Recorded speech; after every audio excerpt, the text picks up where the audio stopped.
नाम है Doppler's affect. Exam में बाकायदा डॉपलर्स अफेक्ट की डेफिनेशन आती है और डॉपलर अफेक्ट्स के 6 केसेस हैं, उनमें से कोई भी आपको 1 या 2 केसेस आ जाते हैं कि आपने उनको क्या करना होता है, सॉल्व करके बताना होता है। तो इस लेक्चर को शुरू करने से पहले आपसे रिक्वेस्ट करेंगे कि अगर आपने अब तक हमारे इस चैनल को सब्सक्राइब नहीं किया जो कि सिंध बोर्ड टीचिंग के नाम से है, तो काइंडली आज ही आप हमारे इस चैनल को सब्सक्राइब करें और साथ ही साथ बेल आइकन को लाजमी क्लिक करें ताकि हमारी अपलोड करदा तमाम वीडियोस की नोटिफिकेशन आपको रिसीव हो सके। तो आइए हम स्टार्ट करते हैं आज के इस टॉपिक को जिसका नाम है डॉपलर्स अफेक्ट। तो डॉपलर अफेक्ट की सबसे पहले हमें डेफिनेशन समझनी होगी और वो डेफिनेशन है the apparent change in frequency of sound due to relative motion of source and observer is known as Doppler's effect. अब डॉपलर्स अफेक्ट क्या है? The apparent change in frequency of sound. Sound आवाज है ना, आवाज sound waves की बात हो रही है, उसकी फ्रीक्वेंसी में अपेरेंट चेंज होना। अपेरेंट का मतलब बज़ाहिर, बज़ाहिर उसमें तब्दीली महसूस होना। The apparent change in frequency of sound due to relative motion of source and observer. Source वो है जो आवाज प्रोड्यूस कर रहा है, साउंड प्रोड्यूस करने वाला सोर्स कहलाएगा, और ऑब्जर्वर वो होगा जो सुनने वाला होगा। तो ऑब्जर्वर यानी सुनने वाला, सोर्स जहां से साउंड प्रोड्यूस हो रहा है, उनके आपस में क्या हो, रिलेटिव मोशन। अब रिलेटिव मोशन क्या है? अब रिलेटिव मोशन हमारे पास ये हो सकता है कि सोर्स जहां से साउंड जो है वो प्रोड्यूस हो रहा है, ऑब्जर्वर सुनने वाला उसके करीब आ रहा है, या साउंड जहां से प्रोड्यूस हो रहा है सुनने वाला उससे दूर जा रहा है, या ये हो रहा है कि सुनने वाला जो है वो खड़ा हुआ है, सोर्स उसके करीब आ रहा है, या सोर्स उससे दूर जा रहा है, या दोनों एक दूसरे के करीब आ रहे हैं, या दोनों एक दूसरे से दूर जा रहे हैं। ये 6 पॉसिबिलिटी हैं, इसके अलावा और कोई पॉसिबिलिटी नहीं है। तो ये कहलाती है रिलेटिव मोशन। तो हमने कहा कि इस रिलेटिव मोशन की वजह से, गौर से सुनिएगा, इस रिलेटिव मोशन की वजह से फ्रीक्वेंसी ऑफ साउंड में बज़ाहिर तब्दीली महसूस होना। The apparent change in frequency of sound due to relative motion of source and observer. Source और ऑब्जर्वर के दरमियान रिलेटिव मोशन होने की वजह से साउंड की फ्रीक्वेंसी में बज़ाहिर तब्दीली महसूस होना, यह क्या कहलाता है? Doppler's effect. अब ये डॉपलर्स अफेक्ट जो है वो प्रैक्टिकली भी नोट किया गया है। अक्सर जो है वो हॉस्पिटल की साइड पे हम खड़े हुए होते हैं और एम्बुलेंस जो है वो सायरन प्रोड्यूस कर रही होती है, और एम्बुलेंस जो है वो तेजी से हमारे करीब आती है, तो हमें एम्बुलेंस की जो सायरन की जो आवाज होती है वो थोड़ी सी पतली महसूस होती है। और यही एम्बुलेंस जब हमसे दूर जाना शुरू हो जाती है तो उसकी सायरन की जो आवाज होती है वो थोड़ी सी भारी महसूस होना शुरू हो जाती है। वजह क्या होती है कि एम्बुलेंस जब सायरन प्रोड्यूस करते हुए हमारी तरफ आ रही होती है, उस वक्त उसकी अपेरेंट फ्रीक्वेंसी में क्या हो जाता है? इजाफा होता है। याद रखिएगा, फ्रीक्वेंसी में जितना ज्यादा इजाफा होगा, फ्रीक्वेंसी में जितना ज्यादा इजाफा होगा, आवाज उतनी पतली होगी। लास्ट टाइम हमने इससे पहले pitch of a sound discuss किया था। जितनी ज्यादा फ्रीक्वेंसी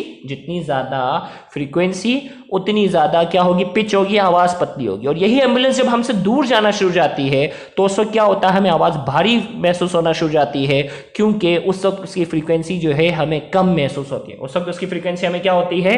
कम महसूस हो रही होती है, इसीलिए हमें उसकी आवाज जो है वो भारी महसूस होती है। तो डॉपलर इफेक्ट बेसिकली क्या है? The apparent change in frequency of sound. Frequency of sound में बज़ाहिर तब्दीली का महसूस होना due to relative motion of source and observer. Source और ऑब्जर्वर के आपस में मोशन की वजह से जो फ्रीक्वेंसी में तब्दीली महसूस होती है उसे हम क्या कहते हैं? Doppler's effect. अब इस डॉपलर्स अफेक्ट के हमारे पास जो है वो 6 केसेस हैं, और आज के इस लेक्चर में हम केस नंबर 1 और केस नंबर 2 को डिस्कस करेंगे। लेक्चर नंबर 2 में हम केस नंबर 3, 4, 5 और 6 हम उनको डिस्कस करेंगे। तो आइए हम बात करते हैं केस नंबर 1 की। याद रहे, केस नंबर 1 अगर आपने अच्छे से, गौर से सुनिएगा, केस नंबर 1 अगर आपने अच्छे से समझ लिया तो केस नंबर 2 खुद बहुत समझ में आ जाएगा। पहले ही बता रहा हूं, आप देख रहे हैं। केस नंबर 1 ये है। अब देखो भाई, 6 केस कौन कौन से हैं भाई? सोर्स ऑफ साउंड रुका हुआ है, पहले केस में ऑब्जर्वर उसके करीब आ रहा है, दूसरे केस में ऑब्जर्वर उससे दूर जा रहा है, तीसरे केस में ऑब्जर्वर रुका हुआ होगा, सोर्स उसके करीब आ रहा है, चौथे केस में सोर्स उससे दूर जा रहा है, पांचवें केस में दोनों एक दूसरे के करीब आ रहे हैं, छठे केस में दोनों एक दूसरे से क्या हो रहे हैं? दूर जा रहे हैं। ये 6 केसेस हैं। अब आइए केस 1 की हम बात करते हैं। When the observer is moving towards stationary source. Stationary source जो है ना वो क्या है? रुका हुआ है। सोर्स जो है ना हमारे पास, जहां से आवाज प्रोड्यूस हो रही है, वो एक जगह पर रुका हुआ है, वो मोशन नहीं कर रहा। और कह रहा है when the observer is moving towards का मतलब सुनने वाला उसकी तरफ जा रहा है। सुनने वाला क्या हो रहा है? उसकी तरफ जा रहा है। तो हमने यहां लिखा लेट वी शो कर रहा है वेलोसिटी ऑफ साउंड, साउंड की अपनी जो रफ्तार है, स्पीड है, वेलोसिटी है, उसे हमने वी से रिप्रेजेंट किया क्योंकि साउंड इसकी तरफ आ रहा होगा, बेशक सोर्स तो रुका हुआ है लेकिन साउंड वेव्स तो आगे आ रही है ना।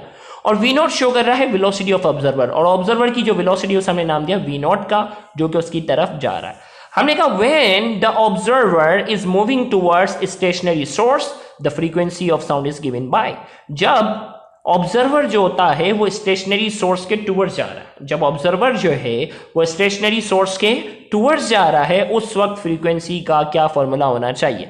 अब देखिए भाई, फ्रीक्वेंसी हमारे पास जो है, गौर से सुनिएगा, फ्रीक्वेंसी हमारे पास बराबर है वी ओवर लेम्डा के। फ्रीक्वेंसी किसके बराबर है? वी ओवर लेम्डा के। लेकिन ऑब्जर्वर्स के करीब जा रहा है तो ऑब्जर्वर की रफ्तार क्या हो जाएगी? इसमें ऐड हो जाएगी। भाई साउंड इस डायरेक्शन में आ रहा है, ऑब्जर्वर इस डायरेक्शन में आ रहा है, तो साउंड वेव्स क्या जल्दी पहुंच जाएंगी, देर से पहुंचेंगी? जवाब है जल्दी पहुंच जाएंगी, क्योंकि साउंड वेव्स इसकी तरफ आ रही है और ये खुद भी इसकी तरफ आ रहा है, तो साउंड वेव्स नॉर्मली इनकी जितनी रफ्तार है उससे ज्यादा जल्दी पहुंच जाएंगी क्योंकि ऑब्जर्वर इनके करीब आ रहा है।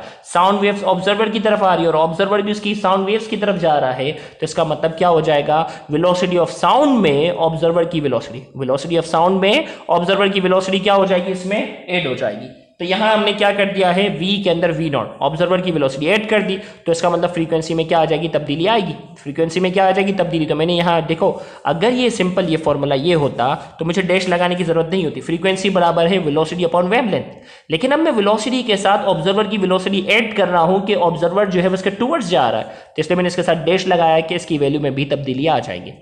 अब हुआ क्या? लेमडा की वैल्यू की हम बात करते हैं। इसी फॉर्मूले से वेवलेंथ हमारे पास बराबर होती है ना, वेवलेंथ हमारे पास बराबर है वेलोसिटी अपॉन फ्रीक्वेंसी। वेवलेंथ जो है ना, हम वेवलेंथ का फॉर्मूला ला रहे हैं, वेवलेंथ बराबर है वेलोसिटी अपॉन फ्रीक्वेंसी, तो मैं वेवलेंथ की जगह इसकी वैल्यू रखता हूं वेलोसिटी अपॉन फ्रीक्वेंसी। फ्रीक्वेंसी यहां डिवाइडेड ऊपर जाकर क्या हो जाएगा? मल्टीप्लाई। तो ये हमारे पास फाइनल फॉर्मूला आ रहा है जिसमें हमने कहा वेयर न्यू डे शो कर रहा है अपेरेंट फ्रीक्वेंसी ऑफ साउंड, जो सुनने वाले को महसूस होगी, जो सुनने वाला इसके करीब जा रहा है ना, उसकी बात हो रही है। न्यू शो कर रहा है एक्चुअल फ्रीक्वेंसी ऑफ साउंड, जो एक्चुअल फ्रीक्वेंसी होगी ना उसको न्यू से शो किया। और अब इस फॉर्मूले से हमें क्या पता चल रहा है? याद रखिएगा, जब भी नोमिनेटर में कोई चीज प्लस हो, जब भी नोमिनेटर में कोई चीज प्लस हो, ओवरऑल वैल्यू क्या हो जाती है? बढ़ जाती है। तो इसका मतलब अपेरेंट फ्रीक्वेंसी, सुनने वाले को बजाहिर जो फ्रीक्वेंसी महसूस होगी वो क्या होगी? ज्यादा महसूस होगी। तो हमने कहा कि नोमिनेटर में एक चीज प्लस हो रही है, लिहाजा हमने लिखा the apparent frequency of sound is increase. सुनने वाले को जो फ्रीक्वेंसी महसूस होगी वो क्या होगी? ज्यादा महसूस होगी। तो ये केस नंबर 1 था। अगर केस नंबर 1 समझ में आ गया ना, तो केस नंबर 2 आपको खुद ब खुद समझ में आ जाएगा। अब भाई केस नंबर 2 में क्या हो जाएगा? ये दूर जाएगा, दूर जाएगा तो प्लस की जगह क्या आ जाएगी? वेस की वैल्यू हो जाएगी माइनस माइनस माइनस, और सुनने वाले को फ्रीक्वेंसी क्या हो जाएगी? ज्यादा महसूस होगी या कम महसूस होगी? कम महसूस होगी। ओके भाई, देखो केस नंबर 2 आपको पहले से ही पता है, खुद ब खुद तैयार। केस 1 समझा, खुद ब खुद हो गया। तो हमने कहा when the observer is moving away from stationary source, source अब भी रुका हुआ है, ऑब्जर्वर इससे दूर जा रहा है। v वेलोसिटी ऑफ साउंड को शो कर रहा है, v not velocity of observer को शो कर रहा है। और हमने कहा कि ऑब्जर्वर जब सोर्स से दूर जाएगा तो साउंड वेव जल्दी नहीं पहुंचेंगी, देर से पहुंचेंगी, तो लिहाजा यहां क्या आ जाएगा? Minus. When the observer is moving away from stationary source the frequency of sound is given by, frequency of sound का जो फॉर्मूला होगा v बराबर होगा माइनस वी नॉट, वहां प्लस था या माइनस आ गया। लैम्डा की वही वैल्यू आ गई, वेलोसिटी अपॉन फ्रीक्वेंसी यहां रखा, फ्रीक्वेंसी यहां डिवाइडेड है, वहां जाकर मल्टीप्लाई। अब देखो भाई, न्यू डैश शो कर रहा है apparent frequency of sound, new show कर रहा है एक्चुअल फ्रीक्वेंसी ऑफ साउंड।